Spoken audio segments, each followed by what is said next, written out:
Hey Facebook friends, I am about to do something that may come off as incredibly corny and in no small part because I have never done it before, and that is to actually read a poem that I have received. I like to use the term received as opposed to written because there's a difference between when I work really hard at crafting something versus when something just seems handed to me. Hence, we talk about inspiration.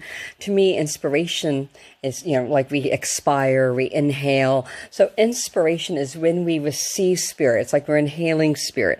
We couldn't create something without spirit's involvement. And this poem certainly is. When I receive things like this, I consider them a prayer, a mantra, if you will. And I will read it again and again and again, back to back. And it helps me, I guess you could say, meditate, alter my consciousness, do whatever it is I need to do to get in that kind of more spiritual, open mindset. A number of you have asked me, some of you I hardly know at all, what it is I do to help myself in terms of my own personal spiritual practices. And that's one of them. I've told a lot of people what I call it is active prayer, where you create an almost ecstatic state by dance or speaking or something, because some of us aren't too good at staying still. So it's kind of a silly idea that meditation is only about being still. There are times for that, but then there are also times where the action, the movement, the motion, the voice end up being part of that. So anyway, you're going to see something very real. Obviously, my hair is not done. I've got white up here. It's not brushed even. I don't have, but this is my makeup left over from the day. You're in me, my pajamas, no bra.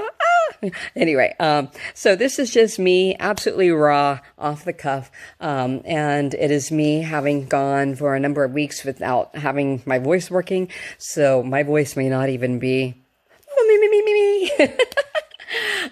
It may even be completely off. So, this is me being silly there, but I'm going to read it to you the way I read it to myself, and I have added two little props in there just because some of you may not know what something's referring to. So hopefully it will help.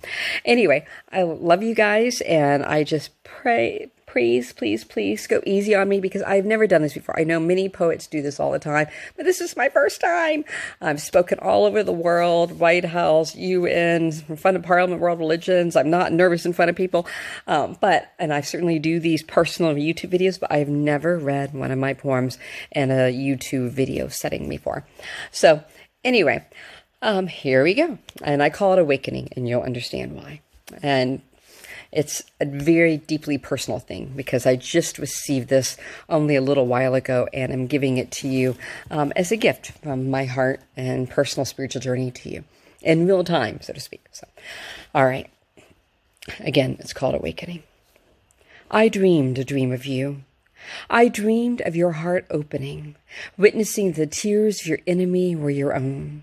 I dreamed that the stars in our skies are put there to remind us that they are our brothers, and that you awoke, knowing that the stardust comprising our bodies is rented was just a short time, a momentary hiccup in creation that gave birth to millions of souls' expressions, the great divinity from which we sprung, offering us blessed shared breath. Shekinah, Sophia, Holy Spirit, Sakina. I dreamed you placed your hands together and the childhood rhyme. Here is the church and here is the steeple. Open the door and here's all the people. And awoke to the realization that you and I are the church. That humanity is the sacred bride, that there is no one entity possessing the monopoly on gnosis, that we are alive fully, possessing the means to dance in the joy of that knowledge. And I am I, and you are you, but you and I are our neighbors too. That each experience is our own, that each life lived as so spirit can experience this world as you, that there is no need for walls between us, that the earth is sacred in itself, a spinning ball hung in the heavens for beings made of stardust and animated by holy breath. Quetzalcoatl, memory, the word, the holy breath, a memory recalling spirit into sacred communion with itself. The holy breath, The little dove or fire so few ask the minister or priest to explain. That little butterfly hung over the mouth so few ask the Toltec, a medicine man, to explain.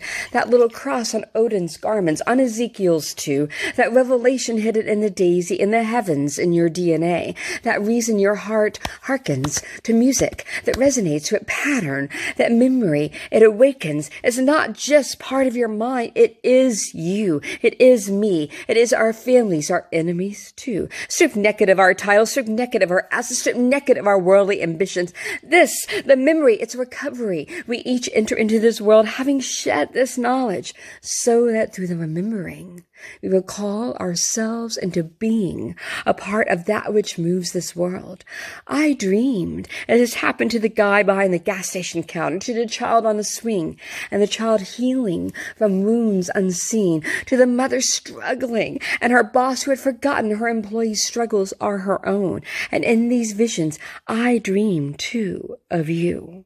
I dreamed that you saw across the borders, across the islands of race, politics, and culture, and heard in your heart the sacred drumbeat we all share, the drum gifted to each of us in creation. I dreamed that you looked into the eyes of your enemy and witnessed they are you.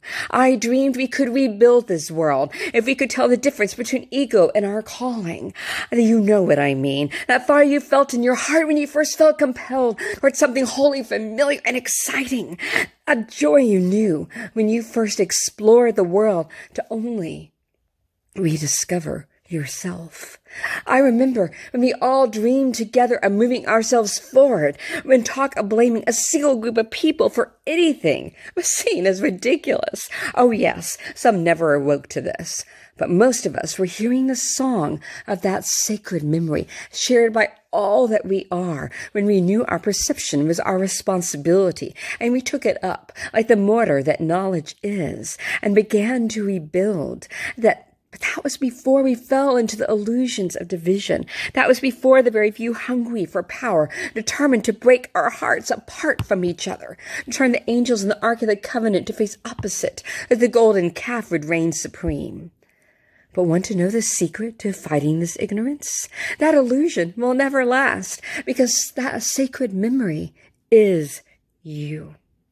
Politics are momentary. Religion evolves. Meanwhile, our illusion of separateness dissolves as economics and environment reflect the true reality. That only when awakened from the illusion can we once again be alchemists, turning the truths of our shared dreams into fractal reality. Only when we recognize it will take all of us, those you love and those you hate, those you appreciate and those who mystify you, those you despise and those with whom you fraternize, those who can help you, and those who are there for you to learn generosity through, are all blessings as much as you.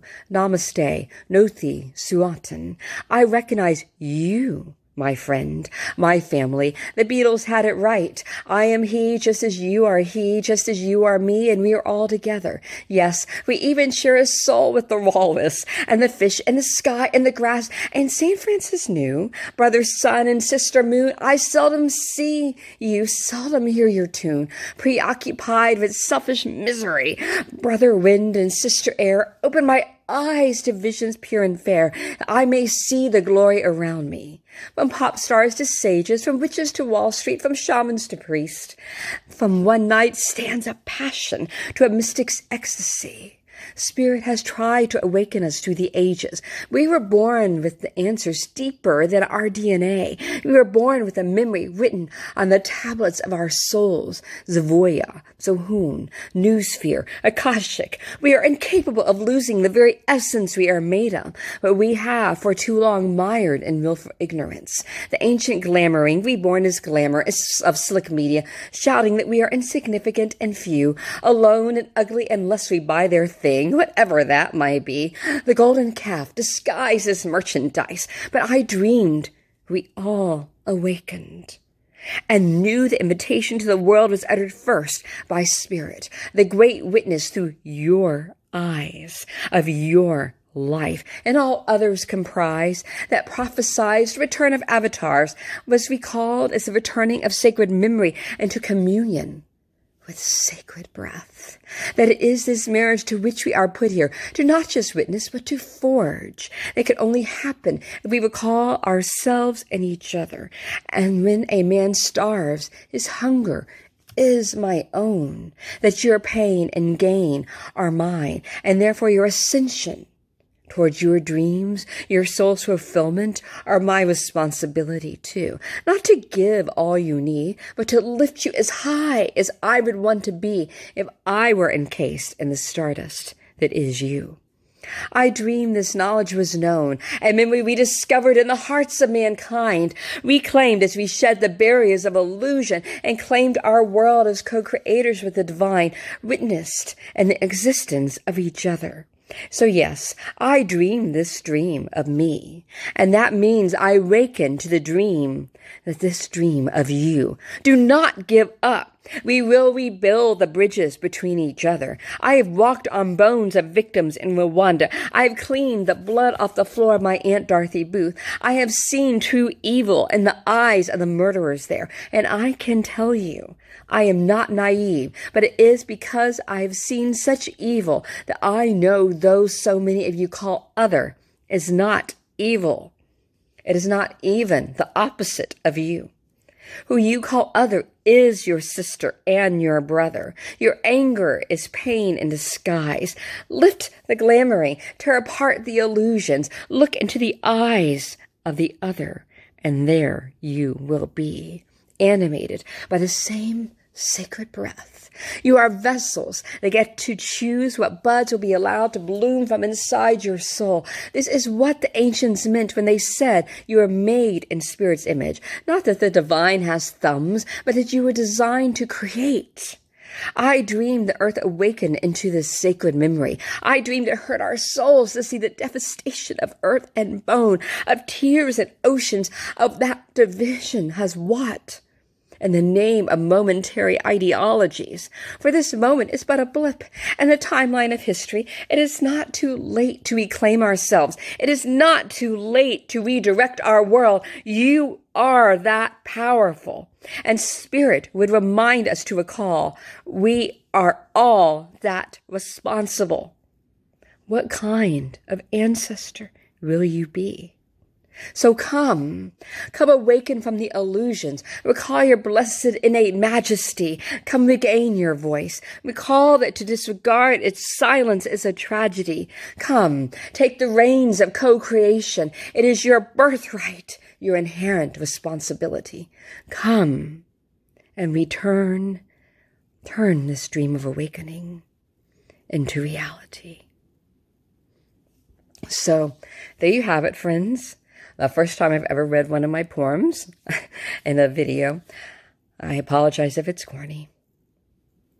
But this is part of my meditation. It was a gift given to me this evening, and now it's a gift I give to you. And I hope each of you will take it as it is and use it in your own way, however you feel right to use it. I hope every one of you know how important you are to this creation that we are all part of, not just being birthed in this world, but into being able to take active part in co-creating what is happening around us. I know many of us are dealing with frustration, even depression, and what we see happening in this world, the demonization of each other. And if by chance you resonate with this, hopefully through it, you will discover you resonate with surprising others as well. So I love you. Merry Christmas. Happy Yule. I'm a pagan, so Yule fits me just fine. Happy Kwanzaa, happy Hanukkah, Buddhist enlightenment, Ramadan, everything that happens this time of year around winter solstice. I recognize as we go through the darkness, it's through the darkness that we are reminded that we each have the responsibility to be light, not just for ourselves, but for others. That when it's dark, it's the world's way of saying, hey, turn on the light. And it's saying it to each of us. So thank you for all each of you do to be that for each other. And as this new year approaches, coaches. I wish you the best of luck. I look forward to collaborating with each of you directly or indirectly. But we're all collaborators, conscious cultural creators in this world, making it into something beautiful if we choose it and we take that consciously. So again, this is meant for you, and I hope you enjoy it. Please go easy on me. You have me without all my makeup, my hair looking like this, no bra, in my pajamas. This is as raw as I get, folks. So anyway, I wanted to do it this way because it's a moment after receiving it, and I wanted you to feel the authenticity of this prayer, this peace that's been given, because it may come through me, but it's a gift to all of you. So lots of love to you, and I'll talk to you soon.